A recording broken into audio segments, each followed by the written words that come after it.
अच्छा बच्चे, starting with the name of Allah Almighty, in today's lecture we are going to continue our discussion regarding chapter number 7, that is financial reporting, from your book, that is Corporate Governance for Pakistan by Dr. S.A. Bhatt. In the previous video we ended up on the topic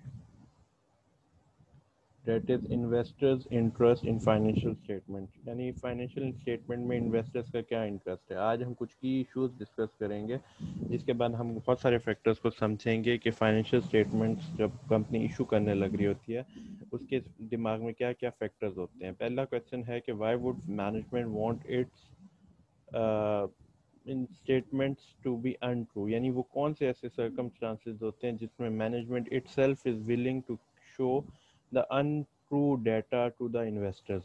What are the circumstances in which the management is willing to show untrue data to the investors? तो इसमें पहली बात तो हमारे दिमाग में फ़ौरन ही आ जाएगी, हो सकता है कि मैनेजमेंट ने कोई फ्रॉड किया हो, कोई हेर फेर की हो, जिसकी वजह से वो अब नहीं चाहते कि इन्वेस्टर्स को ये सारी बातें जो उन्होंने पैसा इस्तेमाल किया है या पैसे का गलत इस्तेमाल किया है उसके बारे में इंफॉर्मेशन हो, तो वो अपनी स्टेटमेंट्स को अनट्रू रखेंगे।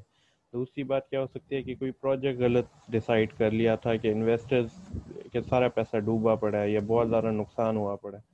अब इस सर्कमस्टांसेस में अगर वो फ़ौरन ही उन्हें इन्फॉर्म कर देंगे तो मार्केट में रेपुटेशन कंपनी की भी ख़राब हो जाएगी कि प्रोजेक्ट गलत की इन्वेस्टमेंट की वजह से कंपनी को लॉस हुआ है, इन्वेस्टर्स कल को हमारे पास इन्वेस्ट करने नहीं आएंगे। तो हम एक फैक्टर ऑफ अट्रैक्शन जो रखना चाहते हैं ना इन्वेस्टर्स का कंपनी में, उसको बरकरार रखने के लिए हम स्टेटमेंट को अनट्रू शो करते हैं, ताकि कल को जब भी ऐसी मुश्किल सूरत हाल आए तो इन्वेस्टर्स हमारे साथ किसी न किसी तरीके से खड़े रहें। उसके बाद एक और बड़ा फैक्टर ये होता है कि when you will show extra ordinary profit in your financial statement, तो टैक्स अथॉरिटीज़ होती हैं, उन्हें आपने बहुत ह्यूज अमाउंट पे करना होता है इन फॉर्म ऑफ टैक्स। तो in order to tackle that situation, in order to save that tax amount, आप क्या करते हैं कि अपनी स्टेटमेंट्स को, फाइनेंशियल स्टेटमेंट्स को अनट्रू रखते हैं, ताकि जो भी आप डाटा शो करें उसमें प्रॉफिट ज़्यादा शो ना हो रहा हो। अब यहाँ पे एक फैक्टर याद रखिएगा, when ever you will show less profit, the investors in the future will start to think that we should invest in this company or not. लेकिन at the same time you have saved a huge amount of tax. अब ये आपके ऊपर decide करना होता है, आपने decide करना होता है कि क्या हम प्रॉफिट ज़्यादा शो करके इन्वेस्टर्स को अट्रैक्ट करें या प्रॉफिट कम शो करके अपना टैक्स बचाएं। ये फैक्टर जहन में रखने होते हैं। तो ये कुछ इश्यूज भी होते हैं जिन्हें मैनेजमेंट कंसीडर करती है at the time of publication of your financial statement. Consequences of unreliable financial statement. लेकिन एक बात याद रखिएगा कि अगर कोई टैक्स अथॉरिटी एक्सटर्नल ऑडिट करवा के आपको ये बात मालूम करवा ले कि ये हमेशा अपना टैक्स कम, अपना प्रॉफिट कम शो करते हैं in order to save the tax, that will have the consequences for your future activities. उससे आपकी फ्यूचर एक्टिविटी में अगर कोई वाकई लॉस आ जाए तो you will not be observe, you will not be considered in the same practice और इन द सेम मैनर। ठीक हो गया। Role and independence of external directors. क्या एक्सटर्नल डायरेक्टर का रोल है, यानी एक्सटर्नल ऑडिटर्स का। अब हम ये बात मालूम करते हैं कि जी it is compulsory by the SECP to perform the external audit once in a financial year. तो एक्सटर्नल ऑडिट जब हो रहा होगा उसमें जो भी आपने हेर फेर की होगी अपनी फाइनेंशियल स्टेटमेंट में या उसमें जो भी गलत डाटा शो किया होगा, वो एक्सटर्नल ऑडिटर्स क्या करेंगे, उसे कैप्चर कर लेंगे, उसे फ़ौरन ही मालूम कर लेंगे। तो ये भी जहन में रखिएगा कि अगर आपने कोई हेर फेर की तो एक्सटर्नल ऑडिट में पकड़े जाने का चांस भी है। ठीक है। How can reliability be assured, no sudden collapse in near future. अगर आप चाहते हैं कि फ्यूचर में आपकी एक्टिविटी बिल्कुल सही तरीके से चले और आपके जो स्टेटमेंट्स हैं उसमें सिर्फ आपको टैक्स ज़्यादा देना पड़ेगा, बाकी सारे फैक्टर्स आप सही रखेंगे, आपका इन्वेस्टर्स भी सेटिस्फाई रहेंगे, फ्यूचर में इन्वेस्टर्स को अट्रैक्ट भी किया जा सकता है ज़्यादा प्रॉफिट शो करके, आपने कोई चीज़ गलत नहीं की, तो उस पर क्या करेंगे कि आपने अपने तमाम चीज़ों को सही रखना है। मतलब अगर आप जो जो रिक्वायरमेंट्स हैं उसे फुलफ़िल करते रहें तो आप रिलायबिलिटी को फुल श्योर आसानी से कर सकते हैं। ठीक हो गया। उसके बाद है मिसलीडिंग स्टेटमेंट्स, यानी बहुत ज़्यादा गलत स्टेटमेंट, उसमें चीज़ें मिसलीडिंग फॉर्म में हो, मतलब इन अ सेंस के लाख रुपए का प्रॉफिट है, आपने इन्वेस्टर्स को अट्रैक्ट करने के लिए 1 मिलियन का शो कर दिया। अब ये क्या है कि हद से ज़्यादा आपने उसमें गलतियाँ या खराबियाँ की हुई हैं।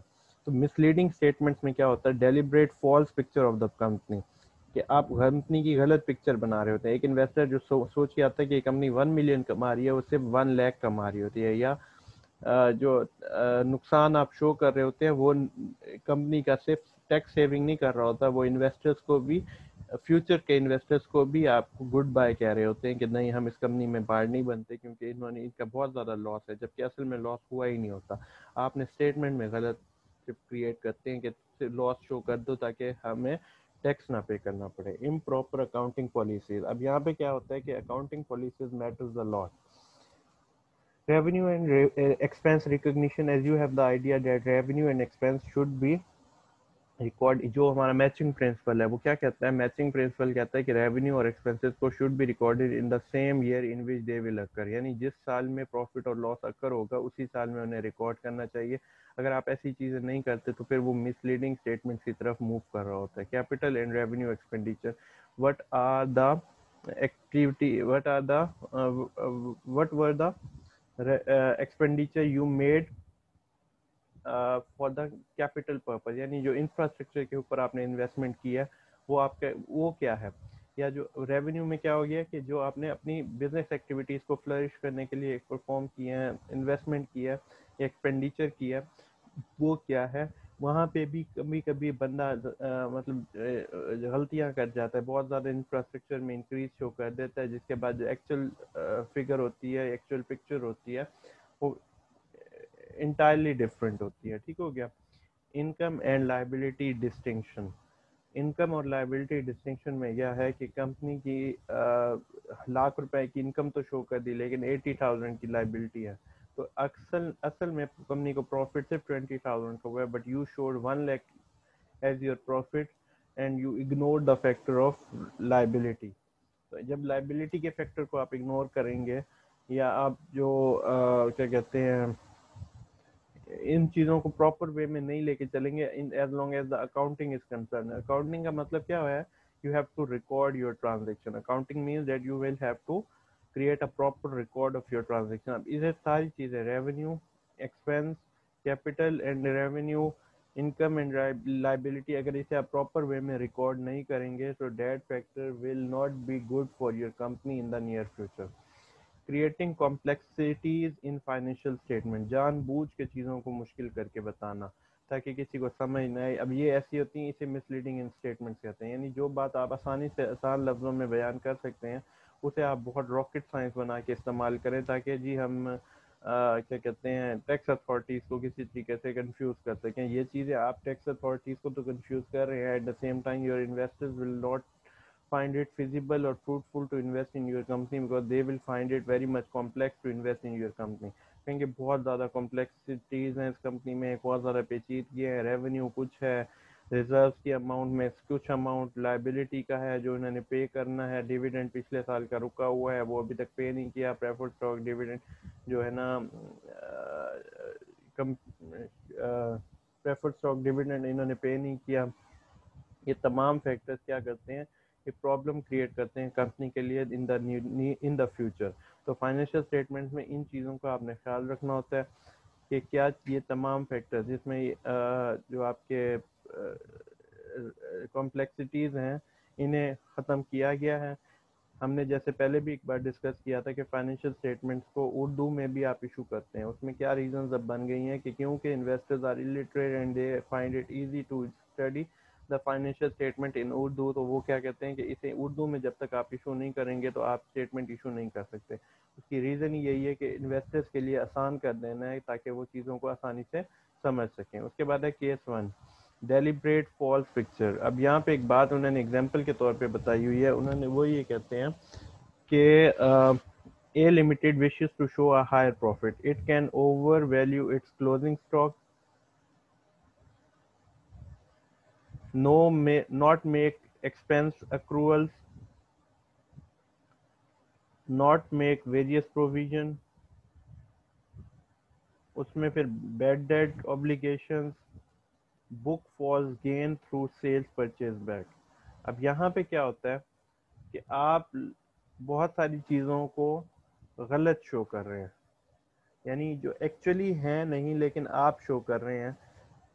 तो इन इस तरह के जो, यानी जानबूझ के, इंटेंशनली, डेलिब्रेट का मतलब क्या होता है, जानबूझ के, डेलिब्रेट, आप जानबूझ के या इंटेंशनली आप फॉल्स पिक्चर क्रिएट कर रहे हैं।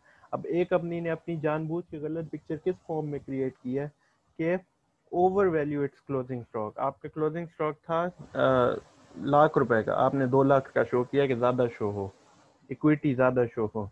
Not make expense accrual. Accrual क्या होते हैं कि जब तक वो अक्कर ना हो, जब तक पेमेंट ना हो, अक्कर ना हो, हमारी कैश पेमेंट कंसीडर नहीं की जाती। आपने वो एक्सपेंस अक्रूवल ही नहीं बनाए। आपने बहुत सारी प्रोविजन, यानी आपको पता है कि जी इस कंपनी का बैड डेट हो सकता है, मैंने पैसा दिया हुआ है, हो सकता है मुझे इन्वेस्टर या जो परचेजर है उसे पैसा वापस ना आए।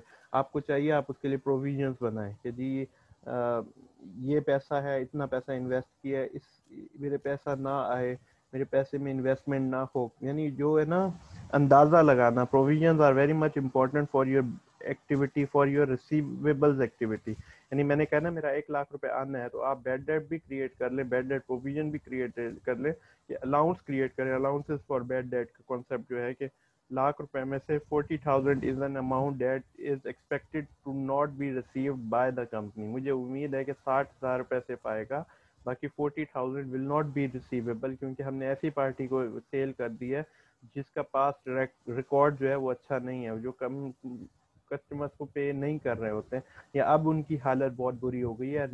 We are considering it impossible for them to pay the 40,000। तो ऐसी प्रोविजन में फिर आप क्या करते हैं, अपने रिजर्व क्रिएट करते हैं, अपने अलाउंसेस क्रिएट करते हैं। लेकिन आपने क्यों किया, अकाउंट रिसीवेबल ज़्यादा शो होने दिया, क्योंकि आपको ये चाहते थे कि ज़्यादा एसेट्स शो हो कंपनी के। तो एसेट्स तो ज़्यादा शो होंगे, लेकिन that is not a right picture of the company. Investments revaluation, यानी आपने इन्वेस्टमेंट की लाख रुपए की, आपने उसने शो किया 2 लाख रुपए का। क्यों? क्योंकि जो घर आपने खरीदा था, लगाया आपने लाख रुपए थे, अब उसकी मार्केट वैल्यू 5 लाख पे चली गई है, तो आपने उसे मार्केट वैल्यू पे लिखने लग गए, जो कि असल तरीका नहीं है। बुक अकाउंटिंग क्या कहता है आपको कि जिस चीज को जितने पे लिखो उसे उसकी बुक वैल्यू पे हमेशा ट्रीट करना है। लेकिन आपने क्या कर दिया, आपने स्टार्ट कर दिया मार्केट वैल्यू पे ट्रीट करना। यानी ये जो रीवैल्यूएशन की है आपने इन्वेस्टमेंट की, debt is not a good activity. Book false gain through sale purchase back. अब यहाँ पे 100 रुपए की चीज जब आप सेल करते हैं और वो आपको 150 की सेल होती है, तो 50 का होता है सेल गेन होता है, परचेज सेल गेन होता है, मतलब सेल गेन रेवेन्यू होता है, सॉरी। गेन रेवेन्यू को आपने ज्यादा शो कर दिया, आपने उसे क्या कहते हैं 300 रुपये शो कर दिया। तो असल में ये क्यों किया, ताकि कंपनी का प्रॉफिट ज़्यादा शो हो, इन्वेस्टर ज़्यादा अट्रैक्ट होके कंपनी की तरफ आए। तो अब यहाँ पे आपने अपने ऑपरेशनल एक्टिविटीज़ की वजह से प्रॉफिट गेन नहीं किया, आपने सिर्फ फॉल्स स्टेटमेंट्स बना के अपना गेन शो किया है, जो कि फ्यूचर में अच्छा एक जेस्चर नहीं बनाएगा कंपनी के बारे में। ठीक हो गया। केस 2 के अंदर वो क्या कहते हैं कि miss use of accounting policies का मिस यूज किया गया, ताकि हम ज़्यादा अच्छी स्टेटमेंट शो कर दें। अब यहाँ पे क्या है, रेवेन्यू रिकॉग्निशन। हमारा रेवेन्यू रिकॉग्निशन प्रिंसिपल क्या कहता है कि revenue should be recognise in the period in which it will occur. जहाँ जिस पीरियड में रेवेन्यू है उसमें लिखो। मतलब हम अगर रेवेन्यू आपका 2021 में हो रहा है, तो you should record it in 2021। You have made an agreement कि हमने कोई इन्वेस्टमेंट करनी है। अब उस इन्वेस्टमेंट के ऊपर आपको जो प्रॉफिट होगा वो 2021 में होगा, लेकिन आपने अभी से उसे 2020 के अंदर ही उसे प्रॉफिट लिख दिया, रेवेन्यू लिख दिया। तो अब you are not showing the right picture. आपकी ये हरकत जो आप कर रहे हैं, इससे क्या होगा कि आपके प्रॉफिट ज़्यादा शो होंगे, जबकि असल में वो प्रॉफिट ज़्यादा शो हो ही नहीं है, क्योंकि आपका प्रॉफिट होना है 2021 में, आपने लिख लिया उसे 2020 में। रेवेन्यू रिकॉग्निशन प्रिंसिपल को ही वायलेट कर रहे हैं, जिसकी वजह से प्रॉफिट तो ज़्यादा शो हो रहा है, but it is not the right picture और a true picture of the company.